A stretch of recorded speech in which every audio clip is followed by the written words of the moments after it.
సంవత్సర కాలం నుంచి గ్రంథాలయ వ్యవస్థలో ఒక మార్పు తీసుకొని రావాలని చెప్పి నా వంతుగా ప్రత్యేకంగా ఒక పార్లమెంట్ సభ్యుడిగా శ్రీకాకుళంకి తిరిగి ఏదైనా ఒకటి చేయాలనే ఆలోచనతో గ్రంథాలయాల మీద ప్రత్యేకంగా దృష్టి పెట్టారు. చాలా మంది యువకులు ఇప్పటికీ కూడా గ్రంథాలయాలను వాడుకుంటున్నారు. ఇంటి దగ్గర స్పేస్ లేదు, ఇంటి దగ్గర పుస్తకాలు లేవు, ఇంటి దగ్గర అట్మాస్ఫియర్ కూడా లేదు. కాబట్టి ఇప్పటికీ కూడా పోటీ పరీక్షలకి మనం ప్రయత్నించాలంటే, లేకపోతే పీస్ఫుల్ గా ఎక్కడైనా ఒక 10 నిమిషాలు గంట సేపు మనం ఏదైనా ఒక చదవాలి అని అంటే మళ్ళీ లైబ్రరీస్ కే వస్తున్నారు. కాబట్టి లైబ్రరీస్ ని ఇప్పుడు మనం స్ట్రెంథెన్ చేయాలి. అది ఎలా చేయాలనే ఆలోచనతోనే మళ్ళీ ఎర్రన్న విద్యా సంకల్పం కింద పోటీ పరీక్షలకి, నేటి పరీక్షలకి అవసరమైనటువంటి పుస్తకాలు మళ్ళీ యూత్ ని అడిగి ఏవైతే బాగుంటాయో అవన్నీ కూడా ఎంచుకొని ఒక ర్యాక్ ని తయారు చేసి గ్రంథాలయాలకు ఇవ్వాలనే ఆలోచనతో నాన్నగారి ఆశయం కింద మళ్ళీ ఆ కార్యక్రమం చేశాం. చాలా సంతృప్తిగా ఉంది.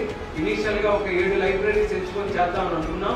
అది కంటిన్యూస్ గా జిల్లాలో ఎన్ని యాక్టివ్ గా లైబ్రరీస్ ఉన్నా సరే ప్రతి లైబ్రరీకి కూడా ఒక ర్యాక్ అందించి అందులో అక్కడ పిల్లలకి అవసరమైనటువంటి పుస్తకాలు అందించాలనేది ఒక లక్ష్యమైన కార్యక్రమం చేస్తామని ఈ వేదిక ద్వారా ఇక్కడ ఉన్నటువంటి పబ్లిక్ అందరికీ కూడా హామీ ఇస్తున్నాం.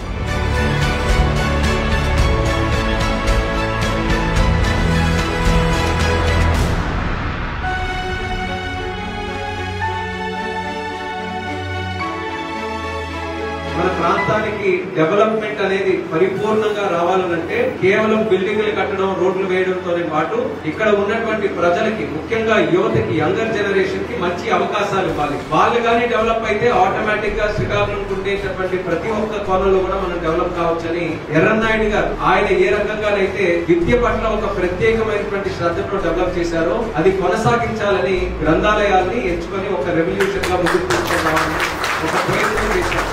అందులో జిల్లాలో యువకులతో ఎక్కువగా ఒక యువ నాయకుడిగా వాళ్ళతో చర్చించినప్పుడు, వాళ్ళ సమస్యలు తెలుసుకున్నప్పుడు నేను శ్రీకాకుళంలో అబ్జర్వ్ చేసింది ఏంటంటే చాలా అంబిషియస్ గా ఉన్నారు. ఒక ఎగ్జామ్ జరిగినా, ఎక్కడైనా ఒక అవకాశం వచ్చినా మనం శ్రీకాకుళం వాళ్ళకి ప్రప్రథమంగా ఆ పోటీ పరీక్షల్లో గానీ లేకపోతే ఎక్కడ ఏ అవకాశాలు వచ్చినా మనమే వెళ్తున్నాం. ముందు కష్టపడి చదువుతున్నాం, అయినా అనుకున్నటువంటి స్థాయిలో మనం సక్సెస్ సాధించలేకపోతున్నాం. అది ఎందుకని చాలా మంది యూత్ తో మాట్లాడిన తర్వాత వాళ్ళ ఒక సమస్య చెప్పారు. మాకుండేటటువంటి స్తోమతతో మేము పోటీ పరీక్షలకి అవసరమైనటువంటి పుస్తకాలు కూడా మేము కొనుక్కోలేకపోతున్నాం. మాకు చాలా భారంగా ఉంది. దానికి తోడు ఎవ్రీ ఇయర్ కూడా సిలబస్ మారుస్తున్నారు, బుక్స్ మారుస్తున్నారు, ఆథర్స్ మారుస్తున్నారు, ఇలా లాంగ్వేజెస్ లో కూడా మార్పులు వస్తున్నాయి. సో ఇవన్నీ చేసినప్పుడు మేము అప్ టు డేటెడ్ గా ఈ సంవత్సరం మళ్ళీ కొత్త పుస్తకాలు కొనుక్కోవాలి, మళ్ళీ వచ్చే సంవత్సరం మళ్ళీ మారితే కొత్త పుస్తకాలు కొనుక్కోవాలంటే మా వల్ల కావట్లేదు. అందుకని లైబ్రరీలో కానీ ఫ్రెండ్స్ దగ్గర ఎక్కడో ఒక పుస్తకం ఉంటే అది 10 మంది ఎలా యూటిలైజ్ చేసుకోవాలనే ఆలోచనతోనే మేము ముందుకెళ్తున్నాం. చాలా కష్టంగా ఉంది, ఇబ్బందిగా ఉంటుందంటే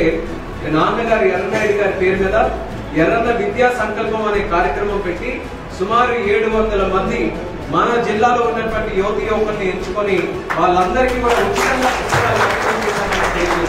యూత్ కి వచ్చే ఆ ఆపర్చునిటీ, ఆ లైఫ్ అనే ఒక ఆపర్చునిటీని సరైన మార్గంలో నడపాలనంటే ఈ రోజు సమాజంలో గ్రంథాలయాలు చాలా ముఖ్యం. అందుకనే ఒక ఉద్యమ రూపంలో గ్రంథాలయాల్ని మళ్ళీ పూర్వ వైభవం తీసుకొని రావాలని ఆ ప్రయత్నం కూడా మొదలు పెడుతున్నాం.